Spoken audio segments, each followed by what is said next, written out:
He honore, he kororia ki te atua. He mongarongo ki te whenua. He whakaaro pai ki ngā tangata katoa. Āmine. Ko te mea tuatahi māku ki tō tātou mātua nui I te rangi.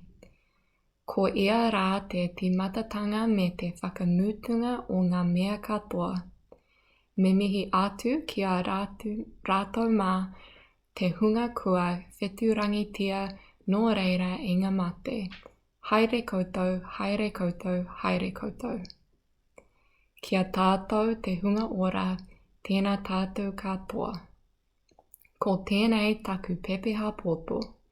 Ko rua pehu te maunga, ko whanganui te awa, no ingarangi, airana, hōrana, hāmene, tēnei māka o ku tūpuna, ko Karen, rawa ko Alwyn, o ku mātua, no Jaimee van Gemerden, tōku ingoa.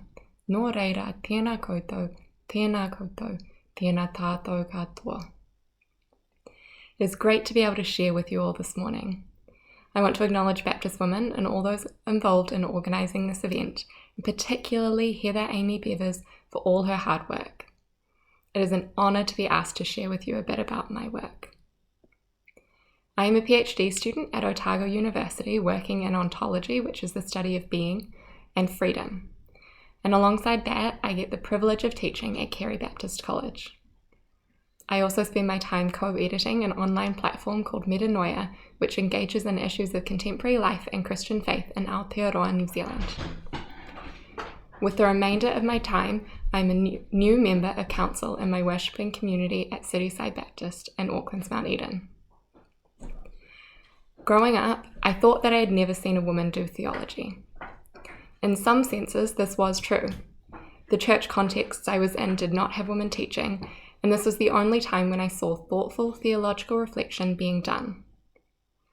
As a young person, I made the decision to challenge this narrative and to show that women can think deeply about faith, just like men can. However, what if the problem was deeper than not seeing women teaching? What if, in fact, the definition of theology that I was told meant that women who were doing theology were being hidden because I did not recognize their work as theology? I want to offer two reflections today. Firstly, I want to argue that theology is something that we all do in our daily lives. And secondly, I want to offer a challenge for a new way of valuing this everyday knowledge, this lived experience in the intellectual and theological parts of the church. Last month, theologian Kat Armas published Abuelita Faith, a book which argues through the stories of her antepasadas, ancestors, alongside overlooked biblical women and Christian figures, that perhaps the world's greatest theologians are those whom the world wouldn't consider theologians at all. At the heart of Armas's argument is the belief that theology is more than just the overly heady discussions of God's nature, but is also the things that we believe and assert about God as we go about our daily lives. Doing theology includes conversations with friends as they navigate life's challenges, as much as it includes poring over complex texts in the Carey Library. While it is often overlooked by the wider theological system, the embodied knowledge that is carried by these sorts of daily theological conversations is significant and holds incredible value for the ongoing understanding of God and our relation to God that the theological field pursues. Krista McCurland and I are currently working on a project to consider the ways that these forms of embodied knowledge can be drawn on and help to inform theological academic work. While this type of knowledge is not exclusive to or inherent in women, the historical exclusion of women from theological and academic fields has led to women being socialized to seek and know God in the context of our daily lives, rather than through intense intellectual reflection. This is certainly shifting with the mostly widespread acceptance of women in theology and leadership roles within the church. However, to lose the embodied daily life knowledge of everyday women theologians would be a detriment to the church and to the world of theology. And so I offer my challenge. What are ways to value this everyday theological knowledge and to use it to strengthen and deepen the particularity and embodiedness of theological reflection? For many churches, whether implicitly or explicitly, the Sunday service tends to revolve around the sermon.